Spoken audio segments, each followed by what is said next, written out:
Okay.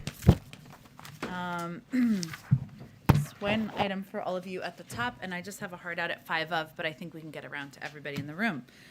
Today, the president spoke with New York City Mayor Eric Adams to express his heartfelt condolences and offer his support following yesterday's devastating fire at a Bronx apartment building, which took the lives of at least 19 people.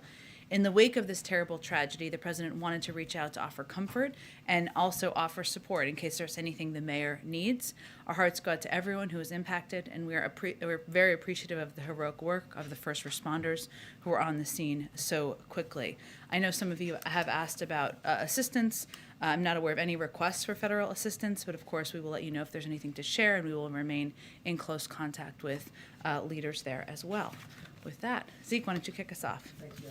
Starting with the talks in Geneva right now, has the president been briefed on the round of negotiations of the past couple of days, and what is the current U.S. government assessment of Russian intentions when it comes to eastern Ukraine? Well, the president meets, as you know, regularly with his national security team, members of his national security team, as he did this morning. I don't mean a formal NSC meeting. I mean the regular PDB meeting where he receives regular updates. As you know, those talks just ended late this morning. I think you probably have all seen Deputy Secretary of State Wendy Sherman did a briefing following the conclusion of those as well. I would just reiterate some of the points that she made, of course, that these talks were frank and forthright, and there was a discussion from the U.S. side of what our expectations are, and a reiteration of what you've heard the president say and what you've heard many officials from the United States say, which is that there are two paths for Russia to take at this point, for President Putin to take. He can take the path to diplomacy. There's 2 more rounds of talks this week. We've seen them as a package of 3, which I think they also reiterated from their side, or there's a path of escalation. We are certainly hopeful that the path to diplomacy is the path that they will take. There are, of course, a range of topics discussed during that meeting, including a reiteration of what is at stake should they decide to move forward and invade Ukraine. In terms of an assessment of where they stand, I would really leave that to the Russians to articulate. We can't give an assessment of that from here, and Deputy Secretary Sherman did not as well. And what would it look like for the Russians to choose the diplomatic path? Does that mean they have to withdraw some of their forward deployed forces on the border with Ukraine in order to have that more sustained engagement, or is it just not invading further would keep the diplomatic pathway conversation alive? Well, Zeke, there are 100,000 troops at the border now. Obviously, returning those troops to the barracks, conveying to us their intention of doing that certainly would be easy ways to show de-escalation. As I noted a little bit earlier, we see this as a path, as a set of 3 rounds of conversations that will occur this week. As you've heard many of our national security officials state, but I will reiterate from here, no talks about Europe without Europe, no talks about Ukraine without Ukraine, and that is certainly our mentality. So we are moving forward with the other 2 rounds of talks and discussions here, but absolutely, the aggressive action, the bellicose rhetoric came from the Russians, so they have the ability and the power to de-escalate. Turning to the president's trip tomorrow to Atlanta, Kareem got this question on the plane on Friday, but a number of advocates for voting rights and other issues down there have said the president should not come down unless he has a plan to actually pass voting rights legislation. What is the president's plan to pass that, or is he going down there without a plan? Well, his plan is to sign voting rights legislation into law. That requires a majority of senators to support it, even if there are changes to the Senate rules, which is something the president has expressed an openness to. But let me give you a little bit of a preview of what people can expect to hear from him tomorrow. I would just note that the backdrop of where he's going is vitally important here as we were planning the trip. It's in a place with profound civil rights history, the Atlanta University Center Consortium on the grounds of Clark Atlanta University and Morehouse College in Atlanta. The president will forcefully advocate for protecting the most bedrock American rights, the right to vote and have your voice counted in a free, fair, and secure election that is not tainted tainted by partisan manipulation. He'll make clear in the former district of the late Congressman John Lewis that the only way to do that are for the Senate to pass the Freedom to Vote Act and the John Lewis Voting Rights Advancement Act. He will follow his remarks from last week on the anniversary of January 6th, where he did touch on voting rights and that fundamental importance of protecting that right, when an unprecedented insurrection sought to violently overturn the outcome of what the Trump administration's top election security officials confirmed was the most secure election in history, by saying that he will stand in the breach and keep fighting for the soul of America. And he'll also describe this as one of the rare moments in a country's history when time stops and the essential is immediately ripped away from the trivial, and that we have to ensure January 6th doesn't mark the end of democracy, but the beginning of a renaissance for our democracy, where we stand up for the right to vote and have that vote counted fairly, not undermined by partisans afraid of who you voted for or try to reverse an outcome. I would also note one other piece I think you'll hear more from him on tomorrow is he's quite focused on how ensuring the American people understand what is at stake here. Sometimes we all shorthand legislation or shorthand what we're talking about, and protecting the fundamental right to vote means he's going to also talk about what the changes have meant in states like Georgia across the country, what is at stake for voters in Georgia and other states across the country, and why this is so imperative it move forward. And lastly, Senator Schumer set a deadline of a week from now for the Senate to pass this legislation or change Senate rules. The president optimistic that could happen on that time frame, or does he think that is maybe too ambitious? Well, he's going to continue to work in lockstep with Leader Schumer on moving this vote forward. But beyond that, we're taking it day by day to press for the vote to happen and to be successful. Go ahead. Just following up on some of those questions. So on Atlanta, will Stacey Abrams be joining the president during any of these remarks? Andre, I know we'll have a list. There will be a number of elected officials joining us, traveling, and also there. I think we're still finalizing that list, and we will venture to get you that as soon as possible. Okay. And then just our favorite topic is the Fed nominations that we were expecting in December. Can you give us any kind of guidance on when we could expect those? We hope to. A little bit more specific than soon. I wish I had something more specific to deliver to you today, but I can just continue to reiterate, the President looks forward to announcing those soon. Okay, and then just on the Fed issue, Elizabeth Warren has spoken out about reports that indicate that Governor Clarida made some purchases and sales and is calling for greater transparency. Is this an issue that the President is engaged on? And do you think it's time for a kind of a more serious look at what the rules are that govern the Federal Reserve's actions and of its top officials? Well, we and the President deeply respect the independence of the Federal Reserve, and we're not going to comment on recent developments. But I can say, broadly speaking, the President believes that all government agencies and officials, including the Federal Reserve, including independent agencies, should be held to the highest ethical standards, including the avoidance of any suggestions of conflicts of interest. The Fed is obviously an independent agency, as I've stated a few times. It has its own ethics rules and requirements, including the new rules issued in October to address conflicts, and so we defer to that agency about any specific follow-ups. And just to follow up on the issue, on that issue with the Fed, so I understand it's an independent agency, but if an independent agency if officials at an independent agency are not following the rules to the letter, or if those rules don't seem like they're covering the whole thing, is it time to take a closer look, even beyond what happened in October? Well, again, Andrea, I think the President respects the independence of the Federal Reserve. I just noted that they have their own ethics rules and requirements. They put new rules in place in October. I'd point you to them, but the President's expectation that all government agencies and officials, including independent agencies, are held to a high standard, with high ethical standards, avoiding conflict of interest speaks for itself. One more question on COVID. So we know that the rapid test contracts have gone out, but they've gone to companies that basically procure materials as opposed to companies that are manufacturing the tests. Are you satisfied that there's adequate testing, manufacturing capability in place and going to procure the tests? Well, let me give you a little bit of an update on kind of a couple of timelines, or updates on timelines, I should say, on where things stand. We're working closely with manufacturers and distributors to understand what they can ship and by when, as well as actively working through the timelines for distribution. As you kind of touched on there in your question, there are several components of this. So we want to ensure that there's not only that physical test, but the ability to distribute them, which is what we're working through right now. We expect that the contracts are structured in a way to require that significant amounts are delivered on an aggressive timeline, the first of which should be arriving early next week.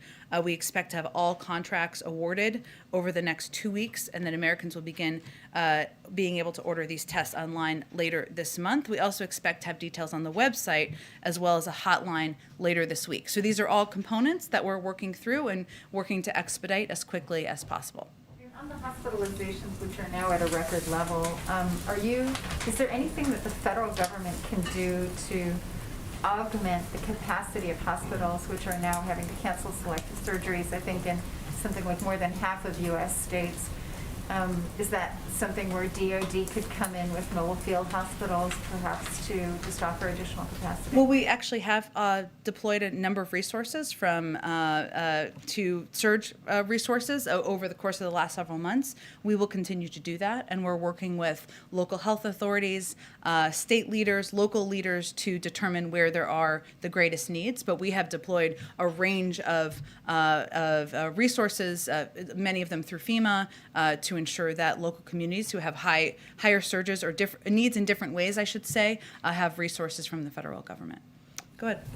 On the kind of nascent bipartisan talks related to kind of a more scaled-back, targeted approach on the Electoral Count Act, your colleague, Mr. Bates, was quite definitive that wasn't really an option the White House was pursuing right now. It certainly was no substitute, I think, to use his words. As part of the reason for being so definitive on that is that you don't want an off-ramp for two Democratic senators in particular to point to instead of considering a rules change to the Senate.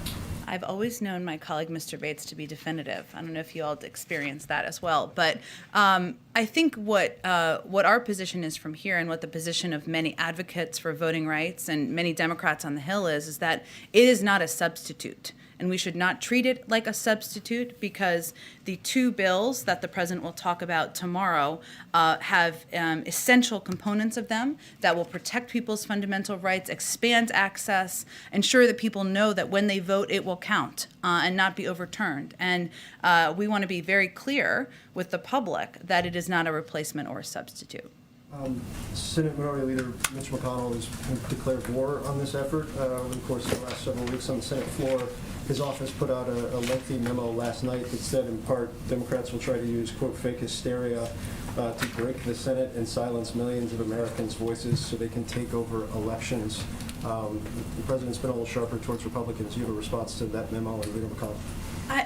It is pretty ironic. If making it more difficult to vote is not silencing the voices of people, words that Senator McConnell used, I don't know what is. I also think it's important to note here, if you look back at Leader McConnell's record from the past, he has a pretty strong record of supporting voting rights. And what has changed? That's a question for him, less for us. But I will give you a few examples. 2004, Leader McConnell.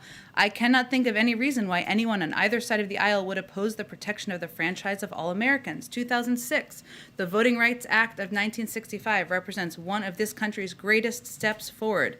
Obviously, I rise today in support of its reauthorization.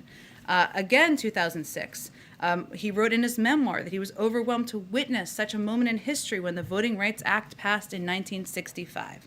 So I use those examples to remind people that this should not be a partisan issue, protecting people's fundamental voting rights, that people should be protecting them and standing up for Americans of all political stripes. That is what we are working to do. And what we're talking about here is fighting against the big lie that was perpetuated after January 6th, in around January 6th, I should say, by far too many Republicans in Congress, and it has resulted in states across the country putting in place more laws that are making it more difficult to people to exercise their rights. We don't think that is right. We don't think that is a political issue. It is a fundamental right in this country, and it should be. One more, just on Build Back Better, because I have to ask about that at the press briefing. Look, I understand you guys can walk and chew gum at the same time, but in talking to Democrats in both chambers, some over here as well, there's just not a lot of sense that the conversations you guys have said are ongoing right now are going at a pretty significant clip or are substantive at this point. So where are you guys, and what are the next steps here? Well, our conversations are continuing behind the scenes at a staff level. And I can assure you that, and assure the American people, that the president is going to continue to press to get Build Back Better done, to ensure that we are lowering costs for Americans across the country. Most importantly, to ensure we are lowering costs for Americans across the country on child care, on elder care, on health care, addressing the climate crisis. We know that we need 50 votes in order to get that legislation done, and we need to figure out what that looks like to get that legislation done. But those conversations are happening behind the scenes, and the president remains absolutely committed to lowering costs for the American people. Go ahead, Kelly. On voting rights, when you do hear the criticism from some advocates about don't come without the plan, or others who say the president has not been personally enough involved, as he heads to this, does he feel he has the political influence to be the tipping point this week? Well, Kelly, it's a hard question to answer, because really what we're talking about is whether we can get enough votes in Congress to get this done. And that's why I think it's important to note that the president will talk about this as a fundamental right for all Americans, something that there has been a history of supporting from both sides of the aisle, something that the public should expect and demand from their elected officials to support. I think we would dispute the notion that the president hasn't been active or vocal. He's given a range of speeches. He's advocated for voting rights to pass. He said it is a fundamental priority for his presidency, and he has agreed with his vice president that she would lead this effort. We understand the frustration by many advocates that this is not passed into law yet. He would love to have signed this into law himself, but tomorrow is an opportunity to speak about what the path forward looks like, to advocate for this moving forward in the Senate. Can you speak to the role of the vice president tomorrow and what she will be talking about and how that relates to the president's message? Absolutely. The vice president, of course, has an important role to play here as the person who is leading this effort and will continue to lead this effort from the administration. She has worked to date to help build a groundswell of support, something that many grassroots advocates have been working on for many years now, but she has met with a number of these advocates. She has engaged, and she's going to continue to speak about voting rights across the country. In terms of the preview of her remarks, we're not quite there yet. Maybe we'll have some more to say about hers and the president's later this evening. We'll see. And as the president has heard feedback from Geneva on the state of the negotiations or conversations there, is he giving any sort of incremental instructions to Wendy Sherman and the team about things he would like introduced into the talks, or is he leaving that to be an on-the-ground sort of discussion for those who are in the room and handling it physically there? Well, he is in regular touch with members of his national security team, and they are in touch with team members on the ground. So I would say we are looking again at this week as a set of conversations, and we will see and be able to assess where things stand better at the end of that. I will note a couple of things that as you're looking at this. We are preparing ourselves for the possibility and likelihood, no one should be surprised, I should say, if Russia spreads disinformation about commitments that have not been made, or if it goes even further and instigates something as a pretext for further destabilizing activity. And so we would continue to urge everyone not to fall for any attempts to push disinformation out there.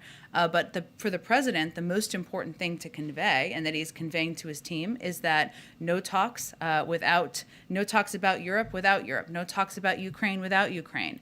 We had these discussions with the Russians today. There are important conversations that will be happening on the 12th in Brussels and the 13th in Vienna. And this is just one part of a three-set series of discussions happening this week.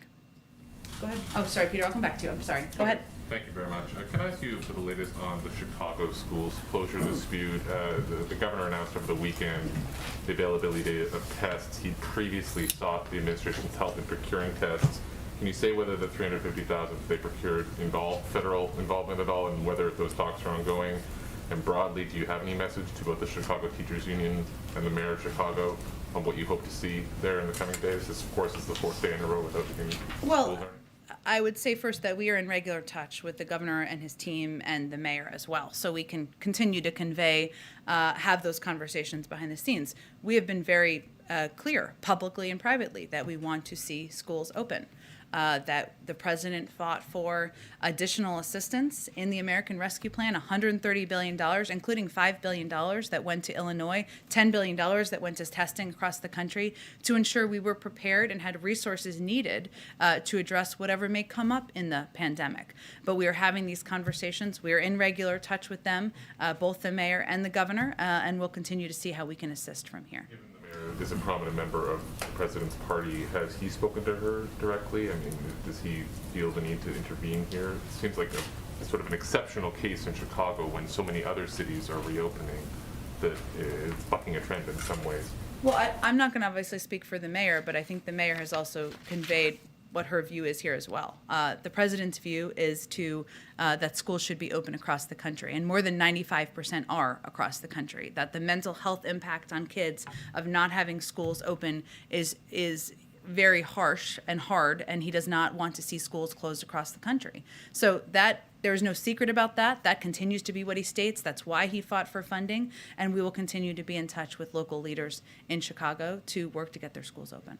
Jake Sullivan had a statement over the weekend with regards to Iran and the sanctions that alluded to threats against American officials. Should we interpret from that the U.S.'s intelligence that there have been threats in particular against Trump officials who were involved in the Soleimani strike? Well, I'm not going to get into intelligence here from the podium, but we've certainly seen concerning public rhetoric from Iranian officials about individuals from previous administrations, even before sanctions from this weekend. And that's unacceptable. As the National Security Advisor, Jake Sullivan, said in his statement over the weekend that you just referenced, as Americans, we have our disagreements on politics, on Iran policy, and other issues, of course, but we are united in our resolve against threats and provocations. We're united in the defense of our people, and we're going to protect and defend our own people, but I'm not going to get into more specifics. Obviously, they announced the sanctioning of more than 50 individuals and have made public comments in addition that are certainly available to anyone. Go ahead. Sorry. Go on, you're fine, you're fine. Speaker Go ahead. Pelosi opened the door to maybe some sort of virus aid measure coming through. Do you have any new update on whether the White House is involved in any talks towards that? For instance, restaurants, of course, has had some traction in the Senate about a potential top-up of that fund. Well, we certainly agree with Speaker Pelosi on a lot of things, but on the fact that, on what she said this weekend, which is that we're not going to let a lack of resources get in the way of fighting the pandemic. We have been in constant conversation with leaders and with the Hill and members about what may be needed, whether that's more to address COVID or small businesses and help keep them afloat. I don't have anything specific at this point in time, but we're going to continue to assess what the needs are and stay in close touch with them about that. Go ahead. Thank you, Jen. I was home all last week, isolating. Welcome back. Thank you. I was isolating with COVID after a positive test, like a lot of people watching, and a lot of time in front of the TV. I heard the president say... Did you watch Fox the whole time, or other things? I have exhausted the full catalog of Guy Fieri content. Oh, okay. And obviously a lot of Fox. But I heard the president say, Google COVID test near me. So, somebody isolating with COVID, I did that, and the appointments everywhere were completely jammed. So why is it that you guys were so unprepared for the need for testing after the holidays? Well, Peter, I'm happy to see you back and well. I would second say that there has been a massive surge in cases, as you know, and we're a part of, in DC and New York. And there's been an unprecedented, and other parts of the country as well, there's been an unprecedented demand for tests. So what we have done over the course of the last few weeks, even before that, is the president quadrupled our testing capacity since the summer. We opened 20,000 sites across the country, and we have also opened additional federal sites, including one in DC only recently. He's also provided, we've also in the process of sending 50 million tests out to community health centers and rural health centers. And now we're in the process of finalizing contracts for 500 million tests. What can I make one more point and then you can go next? I would just note where we have come from. If you look to a year ago, there were no tests, or maybe one, depending on the timeline, that was available on the market. Now we have 9. If you look to about a year ago, there was about 900,000 or maybe slightly higher tests that were being issued every day. Now we're about 10 or 11 million. 300 million tests are done in this country every month. So there's enormous progress being made, but we needed to make sure the market was growing. That's what we've been working on, and increase our access to supply, and that's what we've been doing. The tests you're talking about, though, require people to go somewhere and either make an appointment or wait in line. The CDC's guidance is if you think you have COVID, you're supposed to stay home. You guys said you were going to mail free tests to people that need them. The president's there on television talking about a winter of severe illness and death. While he's saying that publicly, why weren't you guys doing more to prepare for the winter? Well, Peter, everyone decides where they're going to go get a test, and we make a range of options available. You can also purchase tests online. Later today, we'll have more details on how 150 million Americans who have health insurance can get reimbursed for tests. So we'll have more details on that later. The 500 million tests I noted, and I give you a little bit of an update on the timeline. We'll have more on the website later this week. So our steps and our process from the beginning has been expanding access to free tests to make it easy and more accessible for Americans, and we're continuing to build on what we've done to date. But the president talked about a winter of severe illness and death. At the rate you guys are going, these tests are not going to be available until spring. So will you admit that these free tests you guys promised are not going to be ready until after the Omicron surge? I think I gave an update earlier that we'll start to have tests out the door in the coming weeks, very soon. And Okay. again, that's not the only place people can get tests.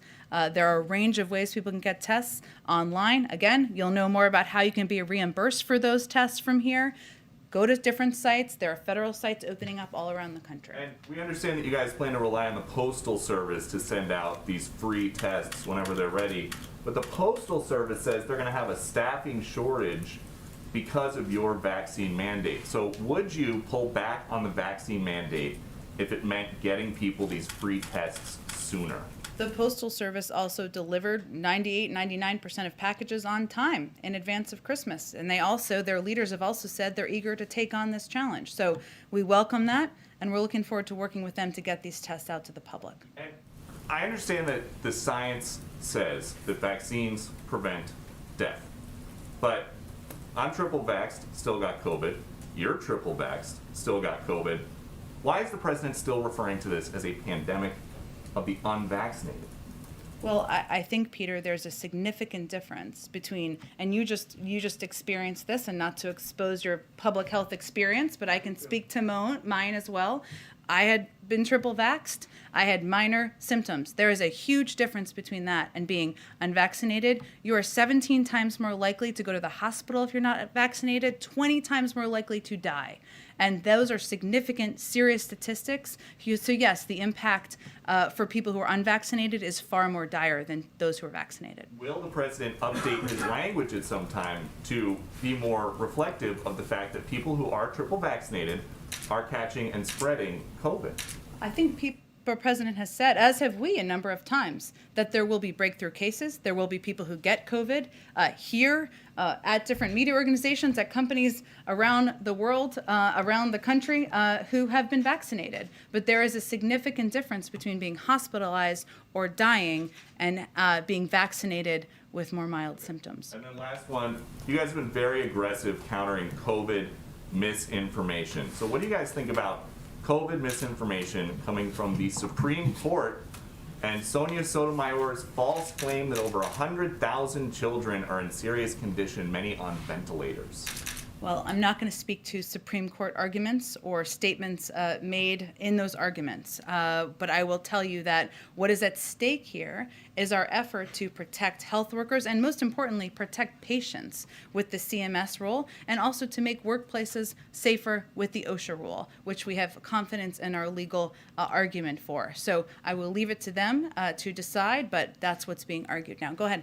I know getting ahead of the president before a major speech is one of your favorite things to do. With that being said, I'm going to try this question anyway. You mentioned that over the past year, President Biden has expressed more openness about taking a look at filibuster rules, especially when it comes to voting rights. Is that a topic you expect him to directly address tomorrow and get into? Yes. Is there an announcement in terms of whether he'll be more forceful or whether he'll have any specific thing to say other than I'm open to the idea? The president has spoken to this issue a number of times, as I've said before, including as recently as December, where he said that if that is how we get this done, I'm open to that. But again, he's working on his speech, and you'll have to tune in tomorrow and see what he has to say. Has he had any specific conversations with senators about this legislation, about a rules change in the past couple of weeks? We're in regular touch at a range of levels with senators. I'm not going to detail those further. And then last question, any response to a recent statement from Senator Sinema's office indicating she would not be in favor of changing the rules and dealing with these two pieces of legislation? Look, I think that everyone is going to have to take a hard look at where they want to be at this moment in history, as we're looking at efforts across the country to prevent people from being able to exercise their fundamental rights. Go ahead. Jen, in previewing the president's speech earlier today, you said that he will forcefully advocate for the voting rights. Last week's speech on January 6th, the president's speech then was viewed as pointed and forceful. In terms of the tone of tomorrow's speech, should we expect something along those lines? Well, I would say that the president will certainly be clear about what is at stake here and how important it is to protect people's fundamental rights across the country. He felt that speaking to this warranted a moment where he was going to give a full speech on it. That's exactly why he's going to Georgia, a place with enormous history on civil rights issue, unfortunately enormous recent history on efforts to suppress the vote. So that is why he's going there. But January 6th, it's all connected in his view, was certainly a day where he needed to speak very clearly about the role of his predecessor. And just one on COVID, could you expand just a little bit about on what the president said last Friday when he was asked about controlling COVID? When he mentioned the new normal, was he moving away from his campaign pledge of shutting down the virus or changing the messaging at all about COVID-19? What he's referring to is the fact that we have now, we're in a different place than we were a year ago. More than 200 million Americans are vaccinated. More than 71% are fully vaccinated. More than 80%, or a little higher than that, have had a first dose. We have a range of tools at our disposal, including antivirals and other treatments. So we're going to continue to expand that, but we are in a different place than we were a year ago. Go ahead. Does the president feel that forceful speech that he gave last week, does that raise the bar for getting something done? I mean, he's been talking about this for months. He had a speech in July in Philadelphia. Nothing's happened. Has he basically raised expectations here? About giving good speeches or about? Voting reform. I think he believes the stakes should be raised. He wouldn't be going to Georgia tomorrow, a place where there is enormous history of civil rights leaders, of his friend John Lewis advocating for fundamental rights, including voting rights, if he wasn't ready and prepared to elevate this issue and continue to fight for it. The administration has said that schools have the resources to remain open, yet we're seeing closures, including Chicago. There's still a lot of teachers staying away, they're due to illness or fears, other school personnel. So what is the White House prepared to do in the event of other school closures due to lack of personnel? Well, I think it's important to note that more than 95% of schools across the country are open. And in part because of the resources that they were able to receive from the American Rescue Plan. It enabled them to hire more bus drivers, maybe hire more teachers, put in place additional mitigation measures. Many secured testing contracts to ensure that there could be regular testing at their schools. There are some parts of the country where all of those resources haven't been deployed yet. Of course, our Department of Education will continue to work with them, and our Department of Education has also taken steps far in advance of the last few weeks to work with states on anticipating and preparing for labor shortages. So we are in touch at every level. What our position continues to be is that schools need to be open. We are on the side of schools being open. We believe that there are the mitigation measures, the steps, and the resources to do exactly that. Go ahead. Thank you, Jen. About those mitigation efforts, one way in which to reduce the spread of COVID is through the use of masks. And health officials have said that these cloth masks are virtually useless. You need to use, they say, a KN95, a K95 mask. And as I travel around the country, I see very few people oftentimes wearing these types of masks, a KN95 mask. And my question is there a federal effort to make certain that these types of masks are available in the inner city, in rural America, for people just getting on an airplane? Because this is a better type of mask, as Dr. Fauci has said, than a cloth mask. Well, I would just note that the CDC guidance continues to be a well-fit mask is the best mask to be wearing. They haven't changed that guidance as of now. In terms of how these resources, if we talk about schools and keeping schools open can be used, the purchase of masks certainly could be a part of that. It's up to school districts and local school districts to make those decisions. We also, of course, work with community health centers, rural health centers, local health leaders on what they feel their needs are and how resources from the American Rescue Plan and COVID packages in the past should be spent. But the guidance has not changed from the CDC, but we do listen to local health leaders on what their needs are and how the resources that have already been approved can be effectively deployed. There's no money then that could be taken from the American Rescue Plan devoted towards this federal effort? I don't think that's what I said. I think. I'm asking you that Sure. question. Well, $130 billion of the rescue plan was for schools. That can be used in a range of ways. And so some of that money has not even been spent yet. It is all in states, but I think there's an allowance for that. But I can certainly check if there's more specific measures. I just think it's important to note that the CDC has not changed their guidance on masks. And then all those talks that took place in Geneva today between the U.S. and Russia, the last time that President Putin spoke about this impasse that exists was during his end-of-the-year press conference.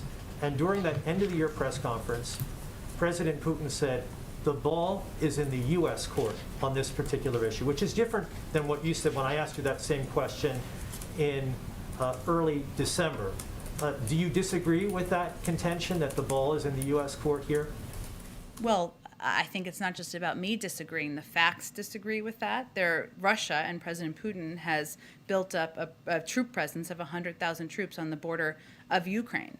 They have used bellicose rhetoric. It is up to them to determine if they are going to de-escalate. If there is a diplomatic path forward, that is a path forward that remains open. But certainly, it's up to President Putin to make those choices. I just want to get to everyone, so let me try to jump around to everyone before I have to go. Go ahead. Thank you, Jen. Just two quick questions. I wondered, a group of congressional Democrats wrote to the White House urging the president to use executive power to essentially use the Defense Production Act to manufacture enough rapid tests so that Americans could each take one test per week. I wonder if the White House had any response to that, and if they think that is, an achievable goal, something that they would shoot for, or just any response to that letter.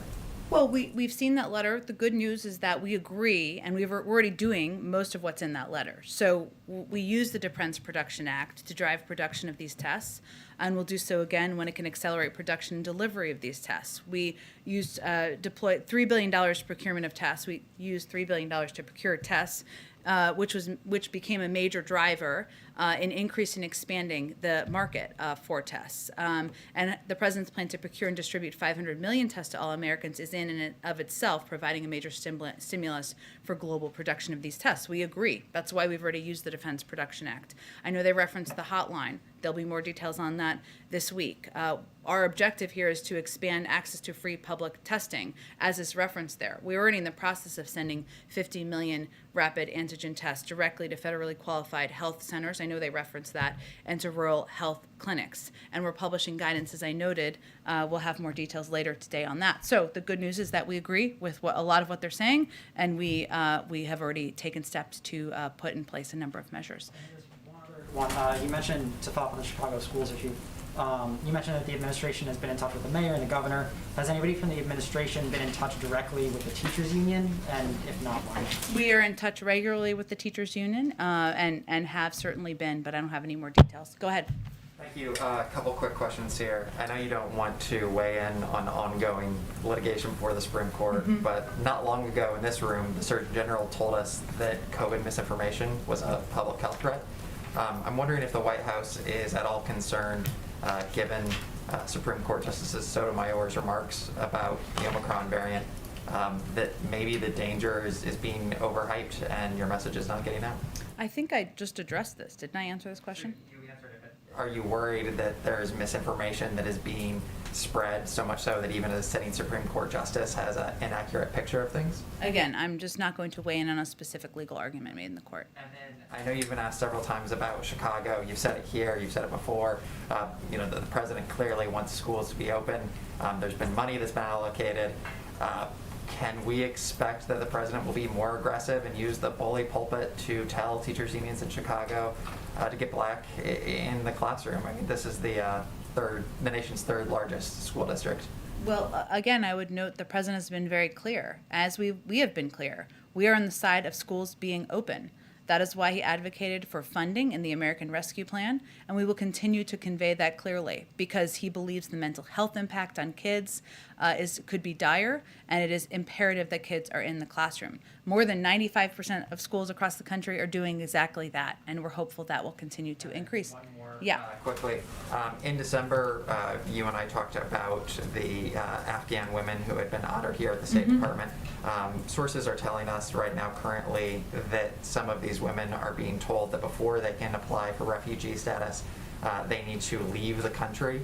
And if they do that, though, the odds are good that their bank account will be seized, and that process is a 2-year-long process. Are there any additional resources that are going to them currently? I know it's a challenging situation and it's in flux, but is there anything more you can tell us about trying to get those? Let me check on more specific details. Obviously, the State Department is overseeing all of our programs, and we're continuing to work to get more people out, but I will see if there's more details on this, and I'll ask them specifically. Go ahead, and then way back. Thank you. I wanted to ask you about India-US relationship. What is on president's agenda for this year when it comes to the world's two largest democracies, India and the US? Well, as you know, back in September, the president hosted President Modi at the White House, and their meeting was about launching a new chapter in the history of the U.S.-India relationship. At that time, the two leaders laid out their shared vision for the U.S.-India relationship, and will continue to work closely this year. You can expect our governments will be moving forward on a wide-ranging set of initiatives, from cooperating to fight the pandemic, scaling up action to address climate change, working bilaterally and through the Quad, expanding our cooperation in trade and investments, cyber, and in new and emerging technologies. And continuing to talk about, and as always, we are focused on strengthening the deep ties between our people and our shared democratic values that underpin the relationship. But obviously, we're going to continue to build from here. Quickly on China's aggressive behavior on its border with India. Does this come into your talks with the Chinese? Is the U.S. sending any message to the Chinese on this? Well, we continue to closely monitor the situation. We continue to support dialogue and peaceful resolution of these border disputes. We've been pretty clear how we view Beijing's behavior in the region around the world. We believe it can be destabilizing, and we're concerned by the PRC's attempt to intimidate its neighbors. We'll continue to stand with our partners on that. Last one. Go ahead. Goldman Sachs is saying that there's going to be 4 rate hikes this year. The Federal Reserve indicated maybe 3. If they move a quarter of a point, the Committee for Responsible Federal Budget says that 3 hikes would add an additional $175 billion a year to a debt payment alone. So does this change the thinking of the White House in terms of how much spending the president wants to do as the rate hikes start to come in? Well, first, I always like to say monetary policy is the purview of the Federal Reserve, and we respect their independence. Interest rates have been, kind of as you touched on there, at historically low levels during the pandemic. We always knew that as the economy recovered and gained strength, interest rates would rise to more historically typical levels. The president is committed, as you talk about spending, to fiscal responsibility and ensuring that our long-term investments are fully paid for. That's why he has proposed a range of ways to pay for his Build Back Better agenda, and why it's fully paid for, and would still lower the cost for Americans on prescription drugs, childcare, and many other issues. But he is somebody who is mindful about being fiscally responsible and is focused on that as he looks to his agenda moving forward. Go ahead. Climate change. So the president talks about the transition away from gas cars, recently announcing the mileage standards going up 40 miles per gallon over in the next 5 years. He's pushed for electric cars. The Beast gets an estimated 6 miles to the gallon. The president's been in office a year. Is there any plans to make his car electric? I'm happy to check on that. I mean, part of what we've talked about is making sure that the fleet owned by the United States government, which is very large beyond the Beast is just one member, is that we work toward making sure we're leading with our focus on energy independence as well. But I am happy to check on his car, otherwise known as the Beast. Thank you, everyone, very much. Yeah. You talked about the importance of students being back in the schools and the mental health issues. But this administration has made a really strong commitment to labor unions in general. So how can you disregard the concerns of teacher unions who say that classrooms aren't safe, or who are concerned that classrooms aren't safe? I don't think, Andrea, that's an accurate characterization. We've prioritized teachers getting vaccinated first. The president fought for an enormous amount of funding to ensure that schools and classrooms and teachers could take steps that could put in place mitigation measures to make sure students, teachers, and members of school communities are safe. And I think what I'm echoing is what a number of people in the public health community have conveyed, that those measures can make sure that schools are safe, can ensure people attending school are safe. No parents want to send their kids to school in an unsafe environment either. But we are in a very different place than we were earlier this year, and it's important for people to be mindful of the mental health impact on kids, something that, of course, many parents across the country feel very strongly about. Thank you, everyone, so much.